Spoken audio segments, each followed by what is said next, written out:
Sebelum kalian lanjut, jangan lupa buat klik tombol subscribe karena subscribe itu gratis.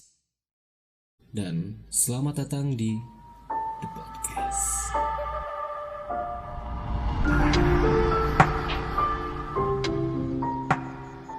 Halo, kenalin, nama saya Denny. Saya hanya ingin membagi pengalaman saya ketika menjadi seorang pembawa acara di satu program penelusuran malam atau eksplorasi malam.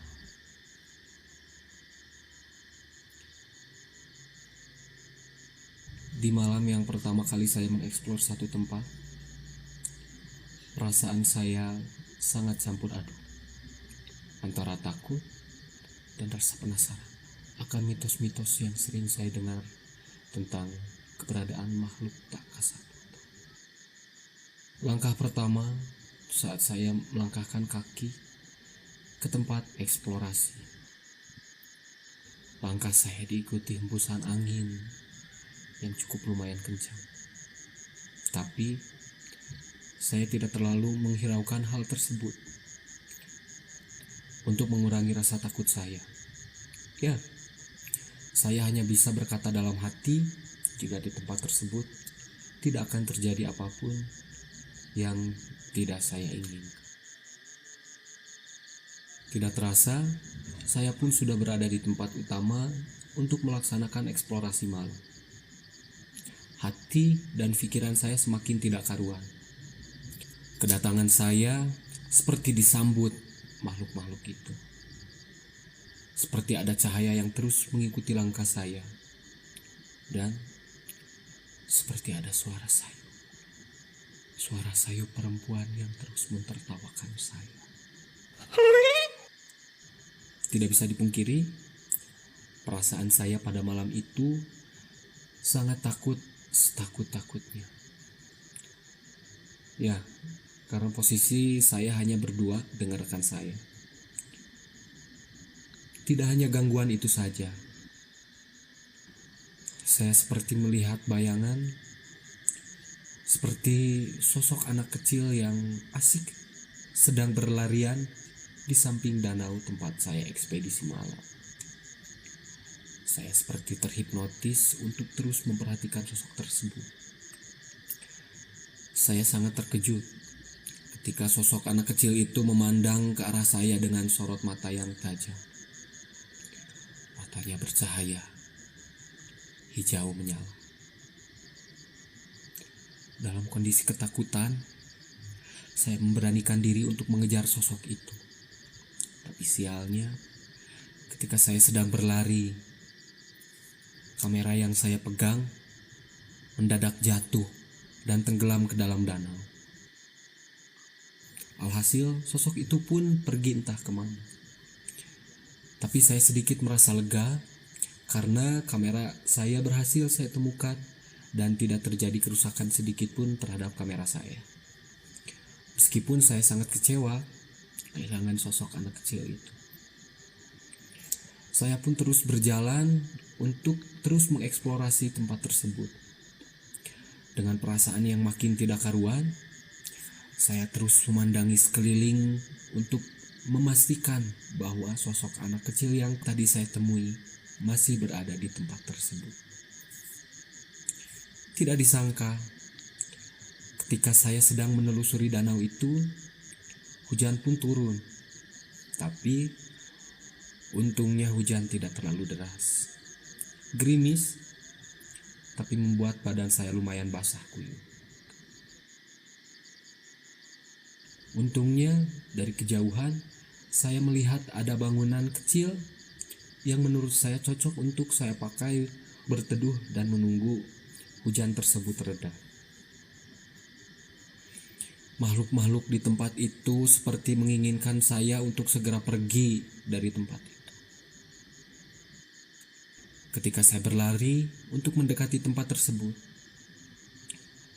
sontak saya terkaget karena sesosok makhluk putih yang saya pun tidak tahu itu makhluk apa. Makhluk itu berdiri melayang di atas bangunan tadi. Dia melihat ke arah saya. seperti hendak melarang saya untuk mendekati tempat itu. Langkah kaki saya seperti ada yang menahan. Berat, sangat berat. Saya hanya bisa berdoa agar saya terus dalam keadaan yang baik dan selamat.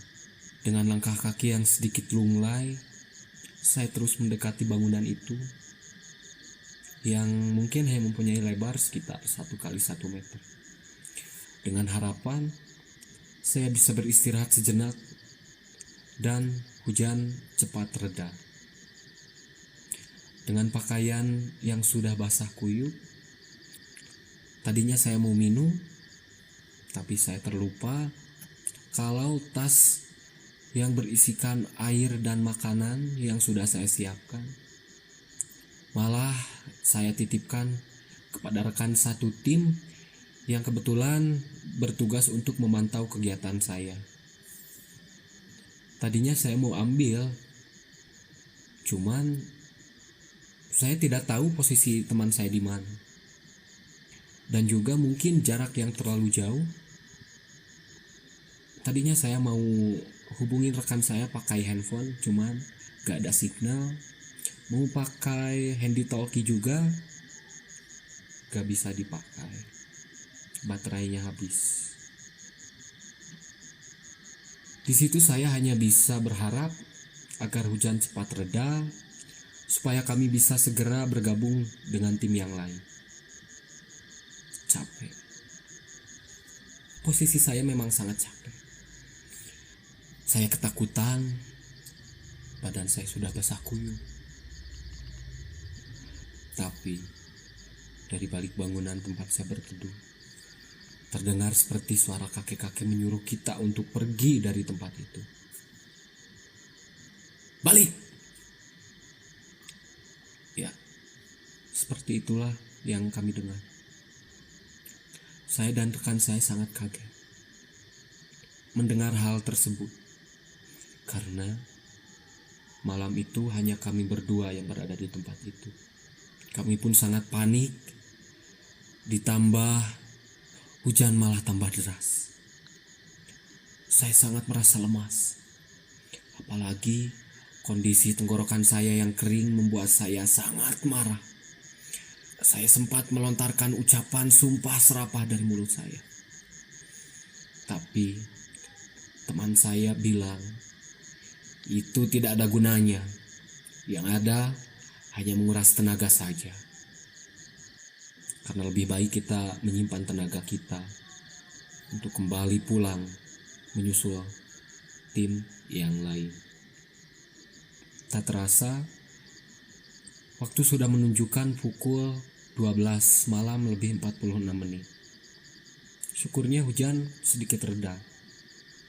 Kami yang masih kedinginan, lapar, dan menahan dahaga melanjutkan ekspedisi malam kami sambil menuju ke jalan arah pulang. Tapi ketika saya berjalan di belakang teman saya dengan membelakangi dan menjauhi bangunan itu, saya terkejut, sangat terkejut, karena dari arah bangunan seperti ada orang yang melempar saya menggunakan batu. Dengan perasaan ketakutan, saya memberanikan untuk menengok ke arah lemparan itu. Tapi memang di tempat itu tidak ada siapapun. Kaki saya gemetar. Pikiran saya sudah kemana-mana. Tapi teman saya terus menenangkan saya. Jika itu hanya halusinasi saya saja. Halusinasi yang merasakan itu hanya saya. Itu nyata, bukan halusinasi atau apalah itu. Kami pun kembali dikagetkan dengan datangnya cahaya dari arah depan. Cahaya tersebut terus mendekat. Karena saya sedang dalam keadaan takut. Saya pikir itu sosok yang kembali akan mengganggu saya dan rekan saya. Tapi syukurnya itu cahaya dari lampu senter tim kami yang dari tadi mencari posisi keberadaan kami berdua. Ya, karena kami susah menghubungi tim pantau, karena handy talkie yang saya bawa mendadak tidak bisa digunakan, dan saya pun sempat merajuk kepada teman saya, kenapa baterai handy talkie ini tidak diisi. Saya marah, semarah-marahnya kepada rekan saya. Tapi rekan saya hanya mengelak karena semua daya baterai handy talkie sudah dia isi sampai penuh. Sekitar pukul 1 malam 00, saya sampai di tempat pemantauan. Alhamdulillah, dengan kondisi tim yang full dan tidak ada yang tertinggal. Saya melanjutkan istirahat sejenak sambil meminum air hangat dengan harapan badan saya bisa ikut hangat jika saya meminum air itu. Ya, setelah dirasa cukup beristirahat, kami memutuskan untuk pulang untuk mengakhiri ekspedisi malam yang penuh teror itu.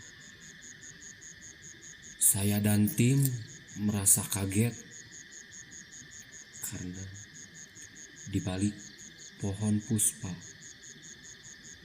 pohon yang menjulang tinggi besar, terlihat ada bola api yang sangat besar, seperti ingin mendekati saya dan tim saya. Sontak kami pun kaget. Dengan kondisi yang sama-sama ketakutan, kami pun terus bergandengan, berjalan, dan berdoa agar kami bisa cepat sampai ke tujuan, ya, ke rumah masing-masing. Singkat cerita, dengan perasaan yang sangat lega, saya pun sampai di rumah. Saya lanjut membersihkan badan saya yang kotor dengan lumpur dan juga menanggalkan pakaian saya yang sudah sangat basah kuyup.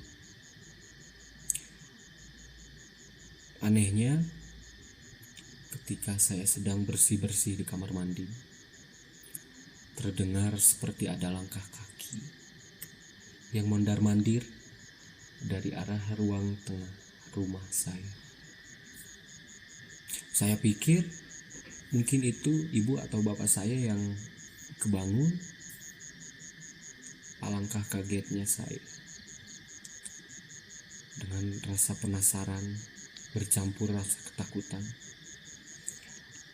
saya lihat di ruang tengah tidak ada siapa-siapa. Ya, orang tua saya sedang tertidur dengan pulas. Kembali, saya mencoba untuk berpikiran positif jika suara yang saya dengar hanyalah halusinasi saya saja, bukan gangguan dari makhluk astral. Setelah saya selesai membersihkan diri, saya lanjut pergi ke kamar tidur dengan badan saya yang sangat terasa capek, pegal-pegal. Ya, saya berharap bisa tertidur dengan pulas malam itu. Alih-alih ingin beristirahat, ketika saya duduk di tempat tidur, dari ruangan tengah terdengar ada suara anak kecil tertawa sambil memainkan sebuah lonceng.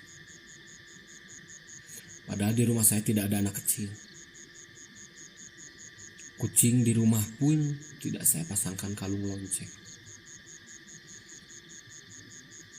Sempat saya berpikir, apa mungkin itu sosok anak kecil yang tadi yang saya temukan ketika eksplorasi. Kalaupun iya, kenapa terus meneror saya? Apa karena saya lupa permisi ketika saya menginjakkan kaki di tempat yang tadi? Mungkin, ya, saya akui itu kesalahan saya. karena saya tidak permisi mau bertamu ke tempat orang.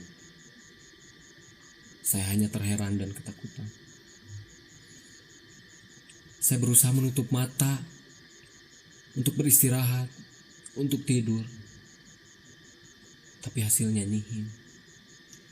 Malah saya mendengar seperti ada yang mencakar-cakar ke pintu kamar saya. Tidak mungkin itu kucing saya. Ketika saya sedang bengong memikirkan suara apa itu, saya seperti melihat ada bayangan hitam masuk ke dalam kamar dari arah bawah pintu. Dengan rasa ketakutan, saya menarik selimut dan menutup seluruh badan saya dari ujung kaki sampai ujung rambut. Tapi anehnya, bukan rasa hangat yang saya rasakan. Malah saya merasakan seperti ada angin yang terus mengelus kulit saya. Di balik selimut saya sampai keringat dingin karena ketakutan. Hanya doa-doa pendek yang bisa saya bacakan. Saya berharap tidak ada lagi teror apapun yang saya alami. Sambil terbaring, nafas saya malah sesak, terasa sesak. Seperti ada orang yang berdiri di atas tubuh saya. Ya, mungkin saya ketindihan.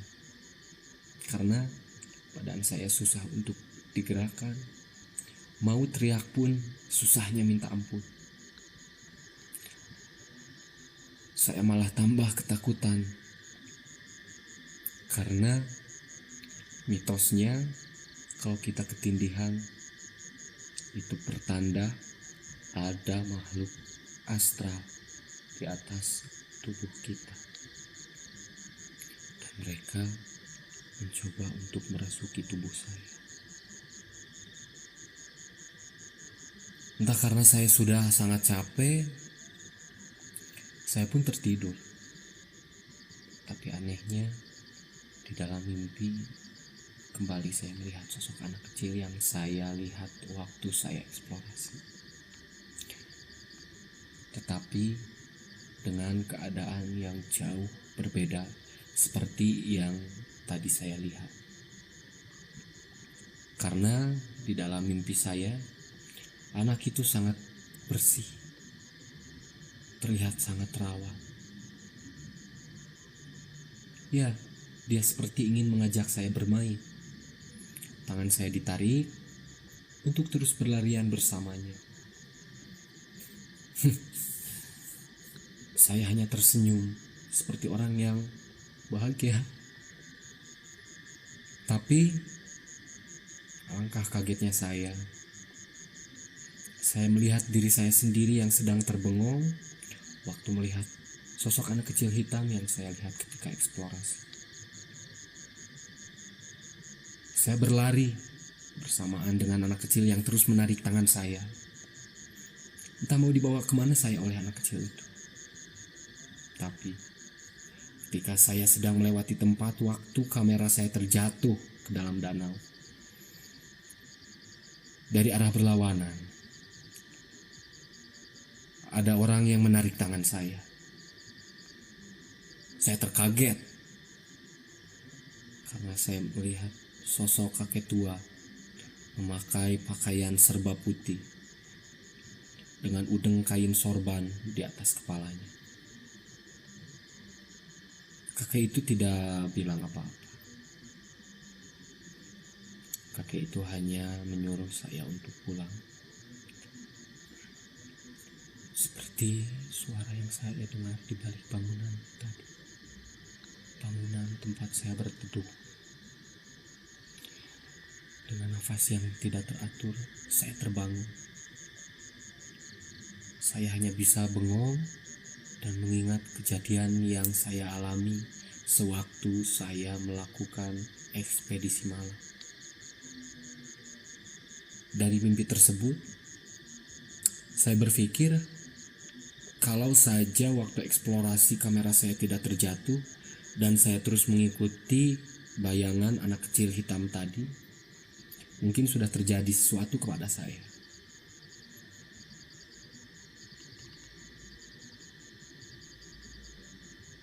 Tapi saya masih penasaran, sosok siapakah yang saya temui dalam mimpi?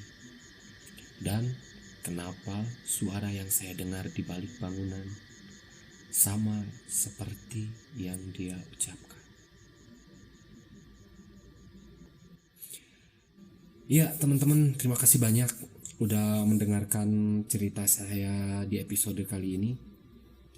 Jangan lupa buat terus dukung saya dengan cara like, comment, subscribe. Jangan lupa ikuti Anchor dan juga Spotify saya agar saya lebih bersemangat untuk memberikan hiburan kepada teman-teman semuanya. Terima kasih, saya Denny. Sampai jumpa di episode selanjutnya.